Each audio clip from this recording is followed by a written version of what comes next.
Dulu gue bilang ini SSD gacha. Gimana kabarnya sekarang? Ya, jadi udah 3 tahun lalu gue bikin video tentang RX7 ini ya, bahas SSD SATA.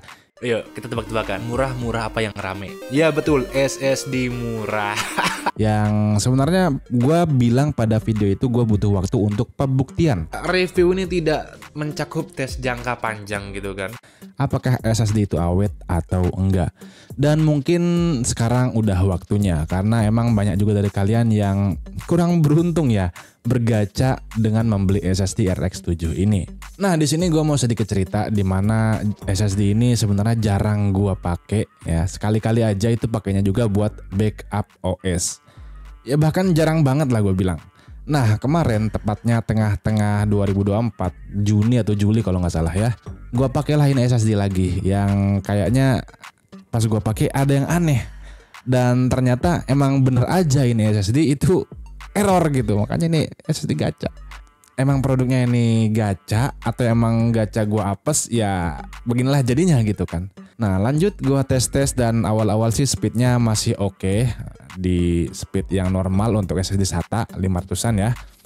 Nah untuk running yang kedua kalinya dan seterusnya itu langsung drop dia speednya sampai 20 Mbps. Yang berarti dia itu lebih lelet daripada harddisk ya. Emang sih kasus gue ini data yang gue simpan di dalam SSD masih bisa diakses. Tapi itu lelet banget, lama banget sampai kadang explorernya tuh crash. Jadi kerusakan yang gue alami bukan langsung nggak kebaca sama sekali, enggak. Jadi masih bisa dibaca. Tapi sebenarnya kalau gini kasusnya ya udah pasti nggak bisa digunakan lagi untuk OS. Karena ya bakalan lelet banget ya kalau pakai untuk OS, bahkan nggak bisa diinstal OS-nya. Kalau gue asumsi sih kerusakan ini ada di antara NAND dan controllernya, gue nggak tahu pasti mana yang rusak. Makanya sebenarnya penting gue ingatkan kalau kalian mau beli SSD atau mau beli SSD ya NVMe, itu cek dulu controllernya dan NAND-nya, itu penting sekali. Nah gue ada kabar baik dan kabar buruk. Kabar baiknya saat gue hubungi tokonya yang jual, mereka siap untuk ganti SSD-nya dengan syarat SSD-nya itu masih segel.